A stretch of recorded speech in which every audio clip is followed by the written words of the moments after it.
On August 14, 2019, Piss Jug Tycoon tweeted, "I dated a 5'8" guy who'd taunt every jacked 6'3" bro he met until they pulled their fist back to beat him up, whereupon my ex would go, hey, come on, I'm a little guy, I'm just a little guy, no, it's also my birthday, I'm a little birthday boy," and it somehow always worked. This is the Museum of Twitter, the show where we talk about the most important tweets in the history of Twitter.com. This is one of those tweets where the story itself is extremely funny, and it's also very useful in order to criticize other people's behavior. But let's first talk about what's actually going on in the tweet. Piss Jug Tycoon is talking about an old boyfriend who is 5'8", short in the context of this tweet, although 5'8" isn't actually that short, right guys? Anyway, a 5'8" guy who would taunt bigger guys, but then would act all tiny and like, oh no, don't hurt me, whenever they would try to retaliate. And there are multiple things funny about this. I think it's funny to imagine that he does this all the time. I think she writes it out really well, like the hey, come on is really evocative.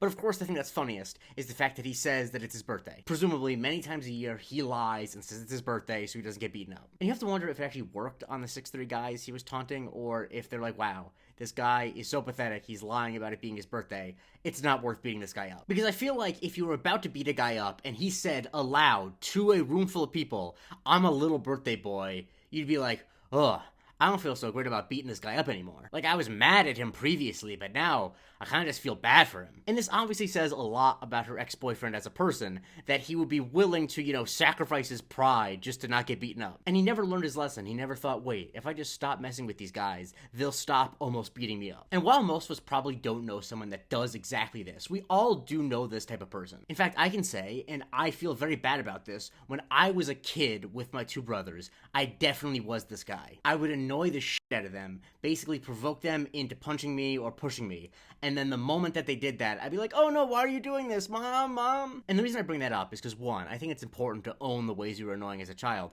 and two, hearing that a grown adult, even if he's only 5'8", is basically doing that is just really funny. And on top of being funny, it is a great representation of this type of person. The type of person who will annoy you, who will insult you, will transgress in some way, and the moment they get even a little called out for it, or someone even tries to retaliate a little bit, they cower and go, wait, how could you possibly do this to me? I'm so sweet and small and innocent. A great example I found of this was on a Reddit gossip thread from 2 years ago when people were first discussing the rumors that Ariana Grande started dating Ethan Slater, even though Ethan Slater was married at the time. And the dirtiest dish says, "I've said it before and I'll say it again. I'm willing to bet good money that Ari is one of those girls/people who will lie, cheat, steal, manipulate, basically do whatever they want. And then when they're confronted, they go all, no, but why are you so mean to me? I'm small, please don't be mad. I just want good vibes only. Why are you so negative?" And MP6521 responds with, gives this kind of energy, with a screenshot of this tweet. Well, someone copying this tweet, but this tweet. And even though Ariana earned her Oscar nomination, I don't think that this is a completely unfair criticism, because you know damn well she'd get really defensive and like, oh no, how could you say this about me, if you were to bring up the fact that,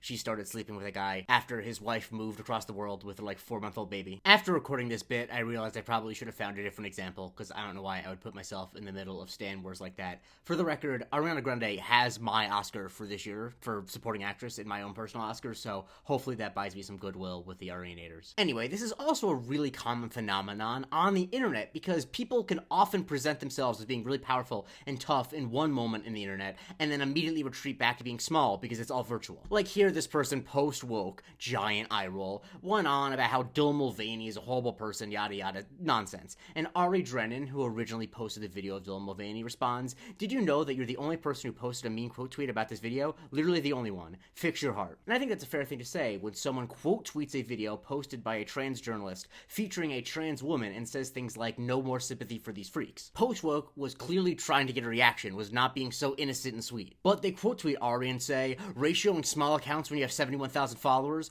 God, you're a loser." Which, what are you doing? Think about what you just did. You just said that someone's identity makes them a freak. You insulted the very fiber of their being. And then when they say you should fix your heart, because that's a really horrible thing to say, you're like, oh my god, how could you pick on me? I have a very small account and you have a big account. Which is why Ari Drennan posted these screenshots with a caption, hey, come on, I'm a little guy, I'm just a little guy, no, it's also my birthday, I'm a little birthday boy. By the way, many of you have asked in the comments about this shark sticker that recently popped up behind me. That's a sticker for Protect Trans Kids University, and don't you forget it. Accusing someone of the birthday boy defense has even been deployed when talking about world events. When legislators in favor of the South Korean president President Yoon, who, declared martial law, said that he only did it because he was lonely. A charming little weasel said, "Never in my life have I seen someone, oh, I'm just a little guy, I'm just a little birthday boy, oh, a coup." It's been abstracted in some funny ways, like the great Liv Agar tweets, "Your Honor, we move to dismiss this case on account of our client being just a little birthday boy." And obviously it's been applied to pop culture. Pubic Zirconium tweets, "Wakes up in a saw trap.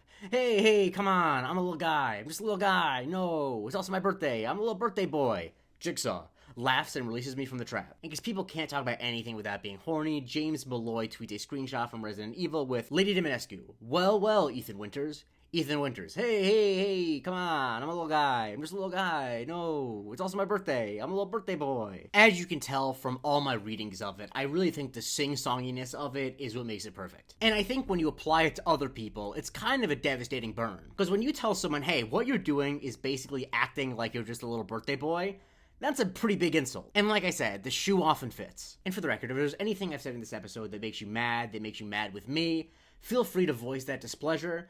And I'm going to try my best to not act like, oh no, I'm just a tiny TikToker, I'm not a famous person, don't do that to me. Follow me for a new tweet every day and go to patreon.com/museum of Twitter in order to join, where you can get the weekly Museum of Not Twitter, a series where I cover a thing that was big on the internet that did not start on Twitter, and also you can vote on what I cover on Subscriber Sundays.